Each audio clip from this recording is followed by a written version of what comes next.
I'll answer any questions for you guys. Second row middle there, Tony. Urban, with the understanding that the quarterback is the product of those around him, this is a pretty big game. Very good. For JT. Note that, Jerry. This is a big game for JT. Is it fair to him to say it's the biggest game of his career? No, I don't know. No, I don't think it's fair to say that. It's a very big game. I don't think players look at it that way. I think they're preparing for a very good team, and there's games after this one, so I don't think athletes look at it that way. I know coaches don't.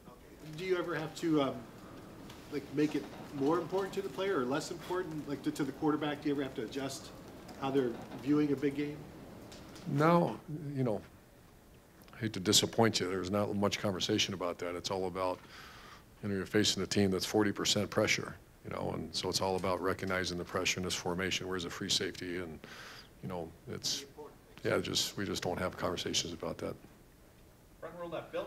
Urban, we've asked you a lot about J.K. Dobbins this year. I'm wondering, his jump cut or his lateral quickness, whatever you want to call it, seems to be at a very high level. Do you recall the first time you saw that, what you thought, and then maybe could you put that in context a little bit? Yeah, it was a little bit unknown because it was, if you remember, he missed his senior year, so we didn't know what we were dealing with. And then he was a little bit slow, like typical freshman in spring practice, but then August training camp, you really started to see what some of those, and lateral movement, jump cut's the correct term, and that's the great running back, Zeke, has an incredible jump cut, and that's to be able to go full speed in the lateral movement. And that's zone team, zone runners, which, Mike Weber's very good at it, too. Those are things we look for in a recruiting guy. And Barkley obviously does that, too. And I know he's a 3-year player and complete all-purpose back, and J.K. is a freshman. But do you see any similarities between Barkley and J.K.?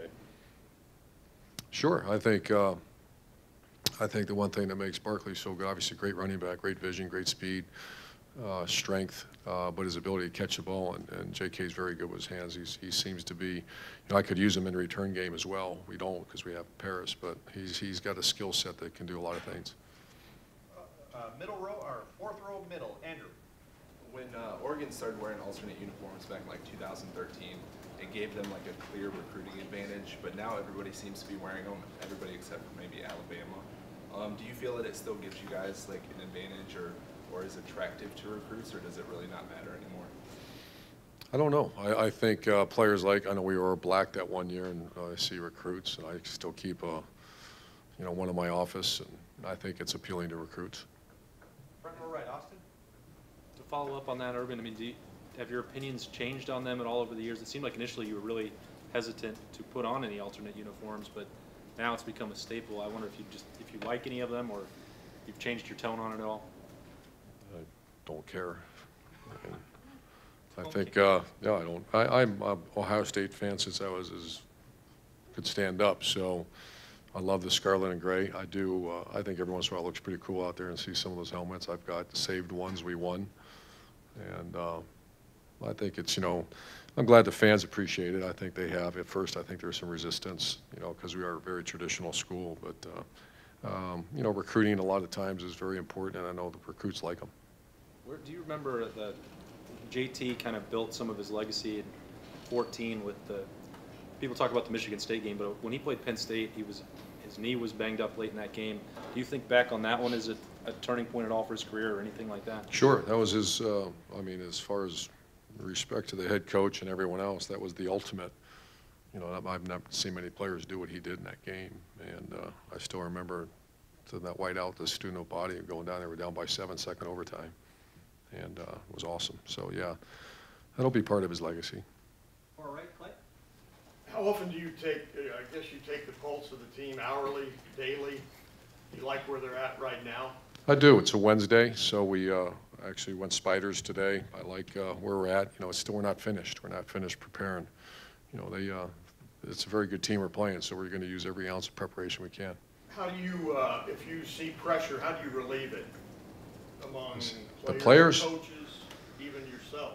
Yeah, I think that's later in the week. This Monday, Tuesday, Wednesday is all about preparation, and we have some veteran guys. Last year was a very new team, so I didn't know how a lot of them were going to react.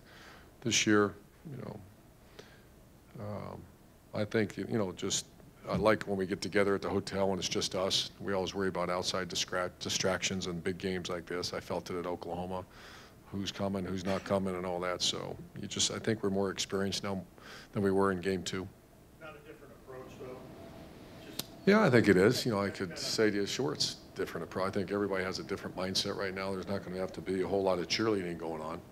It's just about execution. Far left, Mitch.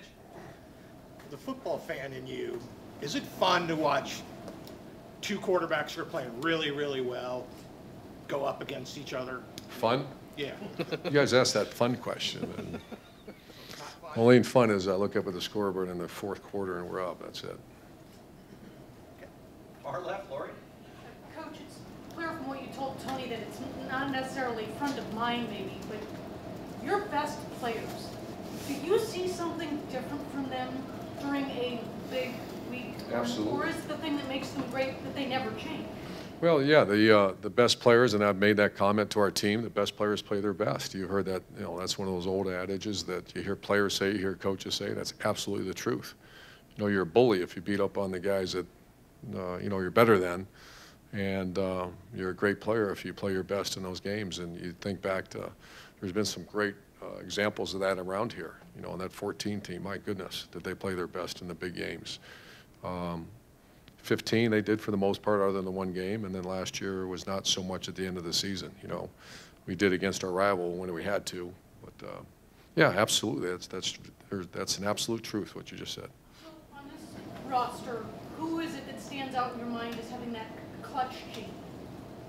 We're going to find out more tomorrow, but we've had, JT's one, and then you got some D linemen, Hubbard, and those guys play their best games, against the most recent ones. I'm trying to think the team up north a year ago. My gosh, did that defense play. And Tyquan Lewis and some of those guys. Front row right, Tim. Urban, what does it do for an offense so when you've got tight ends like Gesicki on one side and you've got Rashad Berry really emerging, it looks like right now, downfield, Marcus Ball also. What does it do for an offense when you have that kind of threat from that position?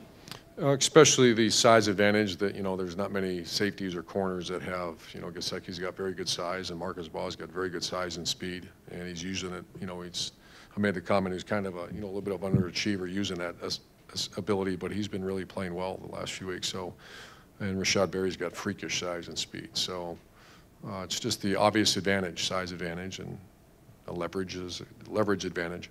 To be a complete offense in this day and age, do you have to have that kind of player on your I think team you do. when I think look we around? do. We, the Curtis Samuel, the Paris Campbell, the ability of a tight end to do other things he blocks, and then I think so. In this offense, we're always looking for them. Not many of them out there, though.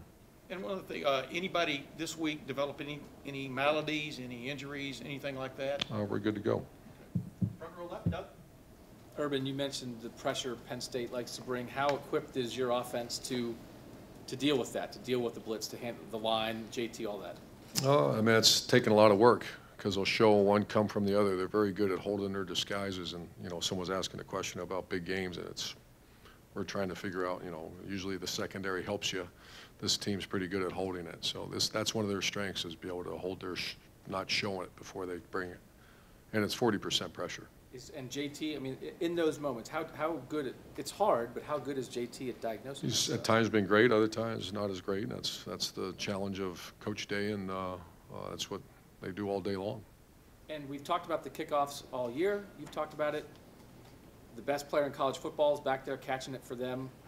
How do you feel? Where are you with your kickoff unit right now? I like our personnel. We've worked very hard at the actual kicking part of it. We've made some adjustments, and feel very good. Last, Worley. Is Worley good to go? He played a little bit last week, but it's Clear to go, yeah. clear to go. last two questions. Second row left, Ari.